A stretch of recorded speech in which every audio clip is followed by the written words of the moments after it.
Okay, so our basic premise is that anti-Semitism is not a misunderstanding. There's nothing here to explain. You cannot explain it away. Hence, Israel does not have a hasbara problem. It's not something you can actually work around by explaining yourself better or convincing people. That's not the issue. So what is the issue? It's much larger than us. As you said, yes, it's phases in history of instability, but this time it's also well-funded and well-organized. There is a machine built to destroy the West, and to do this very briefly, I can validate this in very, very much more deeply. But basically, there's a crusade against the West, against the free world. It didn't start yesterday, it started maybe 100 years ago. It's taking different forms. Currently, it has three main actors. So on the red corner, most of you probably know this, but just to make sure that we're on the same page. So we have neo-Marxism in different forms. We have the green side, which is political Islam. Again, political Islam or Islamism, it's not all of Islam, it's a certain part, a twisted part of Islam. And we have classical anti-Semitism, which is the white part. There's a lot to say about this, especially about the alliance between the red and green parts. But the one thing that's common to all of them is what I call utopism without accountability. So each one of those ideologies has some sort of a utopia they strive for. Those utopias, by definition, never materialize. And then you can either hold yourself accountable, that, okay, maybe I should do a better job at promoting my ideology, or you can find an external enemy or someone else to blame, and that's where the Jews come into play, and Israel, as the ultimate other that can always be the one variable that explains why our plans always fail again and again. I won't go into analyzing their values, this will take too long. But one thing that's really important, which piggybacks on what you said, this really has very little to do with Israel and Palestinians. Those movements are not really interested in helping the Palestinians. They're using them as a tool to create chaos and garner support from people who do not understand the larger game. In that sense, I see myself as a pro-Palestinian, in the sense that I want Palestinians to have a better life and live peacefully. But the Red Green Alliance doesn't care about that. If they would have cared about that, we would have had peace a long time ago. But for them, the conflict is the goose that never stops giving golden eggs. It creates so much chaos. Why solve it? It's good to have this conflict and perpetuate it. So why the Jews? Because it gives them the highest ROI.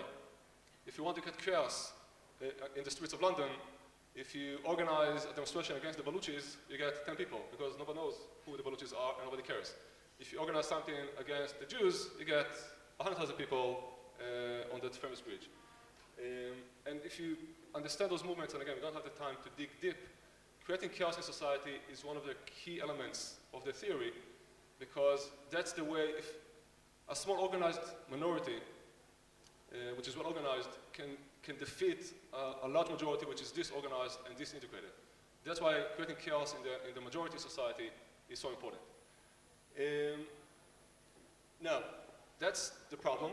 There are different approaches. That's how I see the problem. Okay, you can see it in different ways. But there's also a huge opportunity here, because we're not alone in this game, and there's a whole universe of potential allies and partners who can stand up with us, and because it's not only our problem, it's their problem. Okay? So, in my view, countering anti-Semitism requires a shifting from focusing on our enemies to focusing on our allies. And I'll just show you, maybe we'll do this very briefly. This is a report by JFN, Jewish Funders Network, that show that many Jewish funders are actually, on the one hand, understand the importance of this kind of work, like reaching out to other groups. On the other hand, they're very disappointed because those groups didn't stand up for us on October 7th. And that's when we tell them, yes, because you work with the wrong people. You work with CARE, the Council of American Islamic Relations, and ISNA, which are basically Muslim Brotherhood organizations in disguise. Well, not so much disguise, actually. It's pretty out in the open. So you should not be surprised that they didn't stand up for you on October 7th. And that's why, to build alliances, you need knowledge, you need information, which is what our research is here to give. And I'll review it quickly. Our basic premise is that potential of the allies of the Jewish people is huge, it's diverse, it's sizable, it's global, and it's mobilizable. We can actually do something with that. It's not just books on the shelf. It's actually some people who are willing to act. maybe I should take a slight angle. And potentially, what we could create to counterbalance the regular alliance is some sort of an Abrahamic movement that, as a catchphrase, again, I'm skipping on the values here, this will take too much time. I will just say that this is happening. As Jacob said, I'm not here to present only a theory, I'm here as an activist. I'm also a PhD and postdoc and all that, but I'm here as an activist. And this is actually happening.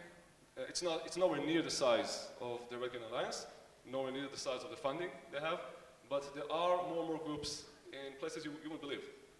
In Iraq, in Lebanon, in the Muslim world, minorities in the Middle East, in the Western world, groups that are starting to understand that the Muslim Brotherhood is their problem even more than it's our problem. It's detrimental to their own societies. And that's very important to understand. Nobody's doing anyone a favor. Yeah. Sorry to interrupt you, but we have a lot of time. Actually, can we go back to that slide before and describe what you're saying there? This one? Yeah. What are those three? Oh, You said you don't have time. it's okay if I... Okay. I'm used to rushing presentations, so okay. It keeps people on their feet, yeah. No, but also I want to refer you back. So, briefly,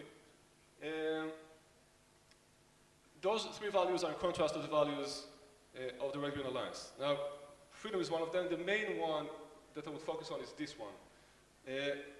The groups and movements that we see as part of this Abrahamic movement value diverse identities. Not in a pluralistic kumbaya sense, but in the sense that they see the value, the intrinsic value of another identity and its right to exist. Now, if you look at neo-Marxism and political Islam, it's the other way around. Neo-Marxism, again, doing here an intellectual crime by trying to summarize neo-Marxism in 2 sentences, but I did read The Capital at the age of 16, so I know what I'm talking about. The basic idea is to actually create one big human family and eradicate religions and nationalities to the extent possible. You still have language barriers and other things. In that sense, it's an imperialist ideology. And the Muslim Brotherhood, again, political Islam, the Muslim Brotherhood and the Iranian regime as the two main heads, their end game is a Muslim caliphate, which again enables other entities to exist, but only as second-class citizens. So this is a clash of civilizations in the deepest sense of how you perceive other entities, and also this is a crucial one. The movements we're talking about do believe in social change, but in a constructive and gradual sense, and not in revolutions that tend to go out of hand, as we've seen in the past. So, the research. We gathered a team of 7 international scholars. One of them is here, Ishaya Rosenman, who did a lot of work on the Hindus and evangelicals. We interviewed more than 100 people in the field, leaders in those communities, which I'll show in a minute. Those of you who have done PhDs, which I assume is most of you, know that to do a PhD based on interviews, it's enough to have between 30 to 40 interviews. So this is comparable to 3 PhDs in the sense of the amount of data that we have. And plus a lot of secondary sources and surveys, but it's real data from the field. And it's not just a ChatGPT summary of, tell me about the Hindus. No, we talk to actual Hindu leaders to tell us about their community in different places in the world. These are the groups we've studied. The full report is 350 pages. I'll pass around a copy in a minute. The one group that everybody knows about is evangelical Christians, but only in the US. But even here, there's a lot more to do than is being done. The others get almost, I say almost, very carefully, almost zero attention and zero investment by the Jewish people in Israel. Talking about Hindus, who are like 1 billion people. We just had a meeting last night with the head of the Hindu-American Foundation. Moderate Muslims, yes, there are Muslims who actually are our allies. Yeshaya tends to disagree with me, but we can debate this later. For example, we had Muslims who marched at the Israel parade in Manhattan a month ago.